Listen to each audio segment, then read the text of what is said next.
Stick with it, kid. I mean, if at first you don't succeed, try again. What doesn't kill you only makes you stronger, as I understand it, and when you fall off the horse, just pick yourself up, dust off your chaps, and resaddle that horse.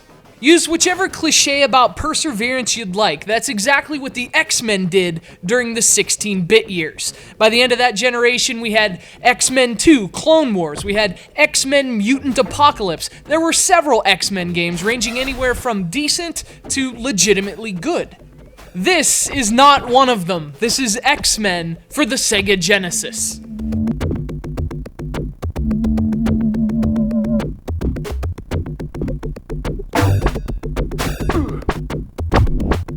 Now, speaking of cliches, I suppose you have to start somewhere, but it seems one would have to actively pursue failure to mess up such an easy formula. I mean, it's a group of mutants, the members of which can fly and blow things up. And basing a video game on that, a form of media which exists for the express purpose of flying and blowing things up, seems almost infallibly easy. It seems like this game could have developed itself. And one wonders if, given the chance, the cartridge might have done a better job.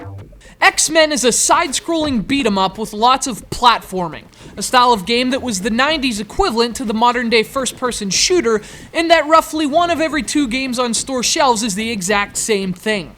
With 4 helper mutants at your one-time use disposal, you play as 4 X-Men, swapping between them after dying the same way you could in the classic Ninja Turtles games of the same era. Only those games are better. Much, much better. Now, the problem with X-Men is that I'm not even sure where to start with X-Men.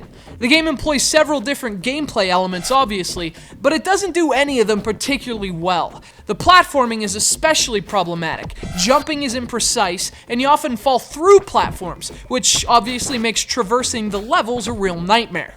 I mean, forget fighting enemies, you can't even get to them.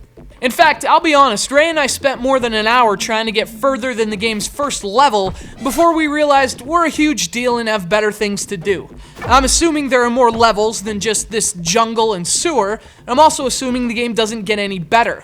I think those are probably safe bets. But from what I understand, X-Men does have an interesting feature later in the game. Once you defeat one of the bosses, the game tells you have to reset the computer to finish him off, and it means that quite literally. You actually have to gently press the reset button on your Genesis, and that's an innovative twist, especially for its time period. It's just too bad it doesn't always work. The feature's been heavily criticized over the years for actually resetting the game, which obviously takes you back to the beginning of this god-awful experience.